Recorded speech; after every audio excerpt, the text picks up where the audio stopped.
Trump sobre Ucrania. Nada que decir. A ver, Gustavo Cisneros Villasenor nos dice: Ucrania será rusa o no será.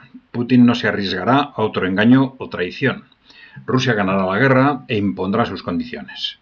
Ucrania perderá Odessa por seguridad nacional de Rusia y cederá espacios para bases militares rusas. Bueno, vamos a ver. Este tipo de conceptos yo entiendo que se pueden hacer fuertes para todos esos millones de personas que han empezado a oír hablar de estos temas en 2022. Claro, los medios de comunicación, ¿qué les dicen? Pues Ucrania ha sido invadida por Rusia. Claro, antes de eso les han estado engañando durante X años sin explicarles lo que estaba sucediendo. Entonces, por supuesto, tampoco les explican el contexto y es con eso con lo que se quedan. Pero bueno, ahora tampoco nos vamos a extender en el contexto, sino vamos a volver a la situación actual. Esta es más o menos la realidad. Es decir, está claro, ya hace tiempo que está claro que Rusia va a ganar la guerra, han ganado la guerra de desgaste, porque es una guerra de desgaste, no es una guerra de maniobras.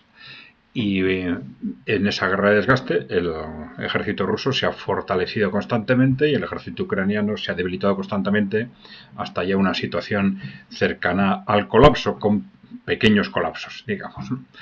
Bueno, esto es algo que ya se está empezando a palpar en los propios medios de comunicación ucranianos, en los canales ucranianos, etcétera. Además de cómo va cambiando muy rápidamente el tono en los distintos países de la OTAN, ¿no?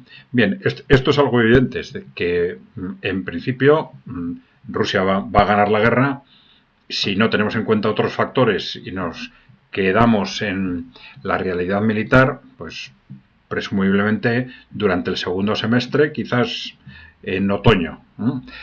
Pero, claro, ahí hay dos factores. Uno, el ritmo de desgaste, el ritmo de colapso de Ucrania, que es un factor más de Ucrania que de Rusia. Y por otro lado, bueno, el que en un momento determinado, pues Ucrania diga, bueno, ya está, capitulo, me rindo, o se le llamará de una forma u otra, o se le llamará negociación, o se le llamará lo que sea, ¿no? Pero al final, ¿esto qué quiere decir? Pues que es Rusia el que va a decidir el futuro de Ucrania. Es decir, va a decidir qué partes de Ucrania se incorporan a Rusia y qué pasa con el resto del territorio. Eso quiere decir, pues, definir su futuro institucional.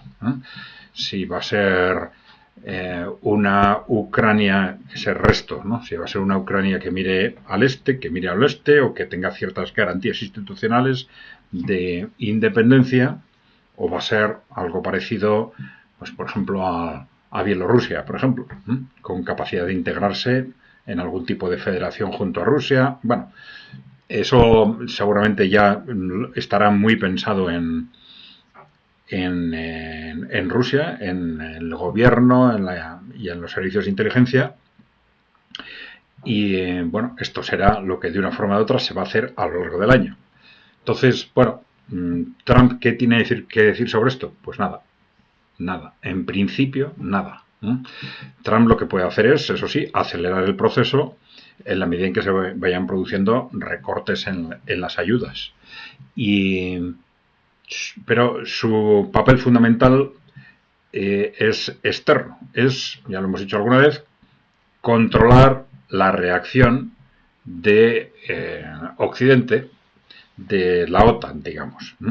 Ya sabéis que para la élite europea, esa élite corporativa que controla Europa y Estados Unidos, la victoria rusa en Ucrania era algo inaceptable. Han estado 2 años intentando provocar una gran guerra, digamos, antes que aceptar la derrota rusa en Ucrania. Ya sabéis que esa gran guerra, esa guerra mundial, no ha estallado gracias a la paciencia estratégica de Rusia, que no se ha dejado provocar, sabiendo que ellos están ganando la guerra. Y bueno, han aguantado las distintas provocaciones, ¿eh? Bien, pero el papel fundamental entonces de Donald Trump va a ser contener esa reacción de la oligarquía occidental y evitar que eso se transforme en esa gran guerra, ¿no? Bueno, la contención fundamental es interna en Estados Unidos porque la OTAN europea no tiene capacidad bélica de hacer frente a Rusia, ¿no? Pero yo creo que ese es el papel fundamental de Donald Trump, ¿no? A partir de ahí, eh, evidentemente hay otras cosas que negociar también con Donald Trump.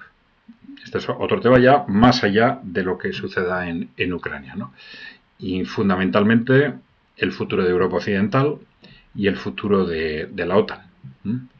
Tanto desde los países emergentes, Rusia y China fundamentalmente, como desde el trumpismo, está claro que va a haber una presión política sobre Europa Occidental en la que, bueno, de una forma u otra se va a intentar reducir el poder de esa élite globalista, oligárquica globalista que ha controlado y que está destruyendo Europa desde hace 30 años aproximadamente, ¿no?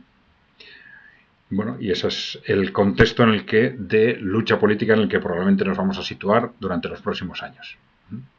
Pero bueno, como íbamos al principio, lo que va a pasar en Ucrania a partir de ahora, tenemos el final del conflicto militar, las decisiones de Rusia sobre el futuro de Ucrania y el papel de Donald Trump a la hora de controlar la reacción de la oligarquía corporativa occidental y de esos títeres de esa oligarquía corporativa a los que llamamos el Partido Único Europeo. Esos que se llaman a sí mismos de izquierda, derecha o centro, pero que en realidad no lo son. Que desde los años 90, salvo matices, están todos ellos sometidos a los intereses estratégicos de las grandes corporaciones. Sí, ya sé. ¿Quiénes son? Pues los nuestros, ¿no? Nuestros grupos políticos, porque esto cambia de un país a otro, pero evidentemente en España, pues prácticamente todos están en ese contexto del partido único. Bien, dejarnos preguntas o comentarios y no os olvidéis de darle a la tecla de suscribirse si no estáis suscritos. Un saludo.